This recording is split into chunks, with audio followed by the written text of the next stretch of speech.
Hi tears, அஸ்ஸலாமு அலைக்கும். Welcome to as Tamil. நான் உங்கள் சாய்ரா ஆஷிக். இன்றைக்கி நம்ம சொந்த வீடு கட்டுறதுக்கு முன்னாடி கண்டிப்பாக நம்ம தெரிஞ்சுக்க வேண்டிய 10 விஷயங்கள் தான் என்னென்னு பார்க்க போகிறோம். இப்போ நம்ம சொந்த வீடு கட்ட ஆரம்பிக்க போகிறோம்னு சொன்னால் எடுத்தோடனே பிளான் எல்லாம் போட்டு இன்ஜினியர்கிட்ட கொடுத்து வீடு கட்ட ஸ்டார்ட் பண்ணிட முடியாது. அதுக்கு முன்னாடி சில விஷயங்கள் இருக்குது, அதை தான் பார்க்க போகிறோம். இப்போ நம்ம வீடு கட்ட போகிறோம் அப்படின்னு சொன்னால் அந்த இடத்துல இருக்கக்கூடிய மண்ணும் தண்ணியும் எந்த மாதிரியானது அப்படின்றத நம்ம கண்டிப்பாக செக் பண்ணணும். ஏன்னா வீடு அப்படின்றது நம்ம காலங்காலமாக வாழ போகிற இடம். அதனால் அந்த இடத்துல இருக்கக்கூடிய மண்ணுடைய தன்மை எப்படி இருக்குது, வீடு கட்டினா ஸ்ட்ராங்காக இருக்குமா அப்படின்னு மண்ணை டெஸ்ட் பண்ணுறது. அடுத்தது வீடு கட்டுறதுக்கு ரொம்ப முக்கியமான தேவை தண்ணி. அந்த இடத்துல இருக்கக்கூடிய தண்ணி எப்படி இருக்குது அப்படின்னு நம்ம டெஸ்ட் பண்ணோம். சொந்த வீடு கட்ட போகிறோம் அப்படின்னு சொன்னால் ஃபஸ்ட்டு நம்ம பார்க்க வேண்டியது சாயில் டெஸ்ட்டு, வாட்டர் டெஸ்ட்டு. இது ரெண்டுமே ரொம்ப முக்கியம். ரெண்டாவது விஷயம், போர்வெல் போட போகிறோமா அல்லது போர்வெல் போடாமல் வீடு கட்ட போகிறோமா அப்படின்றத நீங்கள் முன்கூட்டியே யோசிச்சுக்கிறது. சில பேருக்கு கார்பரேஷன் வாட்டர் ரொம்ப ஈஸியாக கிடைக்கும், அந்த மாதிரி இருக்கிறவங்க அதை வச்சே வீடு கட்டிடுவாங்க. ஆனால் போர் போடாமல் பண்ணிட்டோம் அப்படின்னு சொன்னால் ஃப்யூச்சரில் நம்ம போடணும் அப்படின்னு சொன்னால் கூட ஈஸியாக போட முடியாது. இதை நம்ம முன்கூட்டியே யோசிச்சுக்கணும். மூணாவது விஷயம், எலக்ட்ரிசிட்டி கனெக்ஷன் வாங்கணும். இப்போ நம்ம புது வீடு கட்ட போகிறோம் அப்படின்னு சொன்னால் அதுக்கு கமர்ஷியல் மாதிரி நம்ம டெம்பரரி சர்வீஸ் வாங்க வேண்டியதாக இருக்கும். அதோடைய பில் பார்த்திங்கன்னா கொஞ்சம் அதிகமாக தான் இருக்கும். ஆனால் நம்ம இதை அக்கம் பக்கத்துலலாம் வாங்க முடியாது. இது நம்ம டெம்பரரி சர்வீஸ் தான் வாங்கி ஆகணும். வீடு கட்ட போகிற இடத்துக்கு பக்கத்தில் சின்னதாக ஏதாவது ஷெட்டு போட்டுட்டு அங்கே டெம்பரரி சர்வீஸ் வாங்கிக்கணும். அதே மாதிரி நம்ம வீடு கட்ட போகிற இடத்துல இபி லைன் ஏதாவது கிராஸ் ஆகுதா அல்லது போஸ்ட் கம்பம் ஏதாவது நம்ம இடத்துக்குள்ளே இருக்குதா அப்படின்றத பார்த்து நம்ம ஃபஸ்ட்டே கிளியர் பண்ணுறது நல்லது. இல்லைனா ஃப்யூச்சரில் நமக்கு சர்வீஸ் கொடுக்க மாட்டாங்க. நாலாவது விஷயம், நம்ம இன்ஜினியர் வச்சு வீடு கட்ட போகிறோமா அல்லது மேஸ்திரி வச்சு வீடு கட்ட போகிறோமா அப்படின்றத முன்கூட்டியே பிளான் பண்ணிக்கிறது. அதே மாதிரி ஃபுல் கான்ட்ராக்டில் கட்ட போகிறோமா அல்லது லேபர் கான்ட்ராக்டில் விட போகிறோமா அல்லது நாள் கூலிக்கு வச்சு பண்ண போகிறோமா அப்படின்றத முன்கூட்டியே நம்ம பிளான் பண்ணிக்கணும். அஞ்சாவது விஷயம், நம்ம வீடு எப்படி இருக்கணும் அப்படின்றத நம்ம ஃபஸ்ட்டு பிளான் பண்ணுறது. நமக்கு எத்தனை ரூம் தேவை, ஹால் சின்னதாக வேணுமா பெருசாக வேணுமா அல்லது கிச்சன் சின்னதாக வேணுமா பெருசாக வேணுமா, அதே மாதிரி ரூம்லலாம் எத்தனை ரூமில் அட்டாச் பாத்ரூம் போட போகிறோம், இந்த மாதிரி நமக்கு என்ன தேவை அப்படின்றத ஃபஸ்ட்டே நம்ம பிளான் பண்ணிக்கிறது.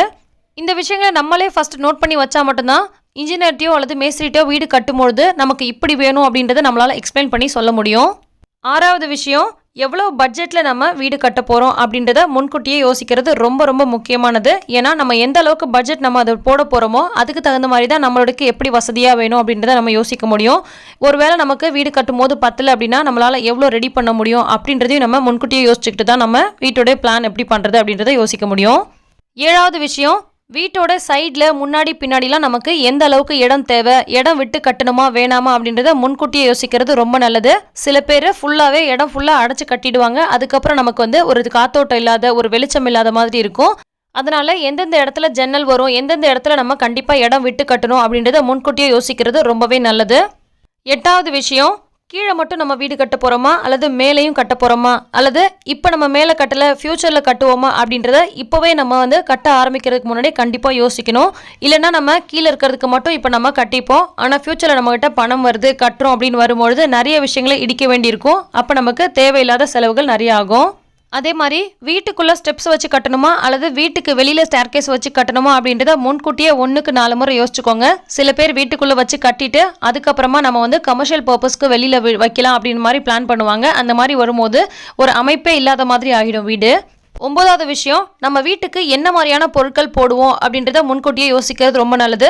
இப்போ வீடோட ஃப்ளோர் இருக்குது அப்படின்னா டைல்ஸ் போடுவோமா கிரானைட் போடுவோமா, அதே மாதிரி வாச கதவுக்கெலாம் நம்ம என்ன மாதிரி வுட்டு சூஸ் பண்ணுவோம், பாத்ரூம்க்கெலாம் என்ன மாதிரி டாய்லெட் யூஸ் பண்ணுவோம் அப்படின்றத நம்ம முன்கூட்டியே பிளான் பண்ணோம் அப்படின்னா மட்டும்தான் நம்மளால் இவ்வளோ பட்ஜெட் ஆகும் அப்படின்றதே நம்மளால் சரியாக பிளான் பண்ண முடியும். 10வது ரொம்ப முக்கியமான விஷயம், சமீபத்தில் வீடு கட்டினவங்களோட வீடை நேரில் போய் பார்க்கறது ரொம்பவே முக்கியம். ஏன்னா அதுலேருந்து நமக்கு நிறைய ஐடியாஸ் கிடைக்கும். ஃப்ரெண்ட்ஸாக இருக்கட்டும், ரிலேட்டிவ்ஸாக இருக்கட்டும், அல்லது அக்கம் பக்கம் வீடாக இருக்கட்டும், யார் வீடு கட்டியிருந்தாலும் நேரில் போய் பார்த்துட்டு வாங்க. அதே மாதிரி அவங்க வீட்டில் ஏதாவது போட்டிருக்கிறது உங்களுக்கு ரொம்ப பிடிச்சிருக்குன்னா அவங்களுடைய காண்டாக்ட் நம்பர் வாங்கிட்டு வாங்க. அதெல்லாம் உங்களுக்கு வீடு கட்டும் போது ரொம்பவே ஹெல்ப்ஃபுல்லாக இருக்கும். நம்ம சொந்த வீடு கட்டணும் அப்படின்னு யோசிக்கும் போதே இந்த 10 விஷயங்களை நம்ம கண்டிப்பாக தெரிஞ்சு வச்சுருக்கணும். அதுக்கப்புறம் தான் நம்ம வீடு கட்டவே ஸ்டார்ட் பண்ணணும். சொந்த வீடு கட்டணும்னு ஆசைப்படுறவங்க, வீடு கட்ட ஸ்டார்ட் பண்ணவங்க, வீடு கட்டணும்னு யோசிச்சுட்டு இருக்கவங்களுக்கு இந்த வீடியோ ரொம்பவே ஹெல்ப்ஃபுல்லாக இருக்கும். கண்டிப்பாக இந்த வீடியோ லைக் பண்ணிவிட்டு நிறைய ஷேர் பண்ணுங்கள். உங்களுக்கு இல்லாட்டினாலும் மற்றவங்களுக்கு இந்த வீடியோ யூஸாக இருக்கும்.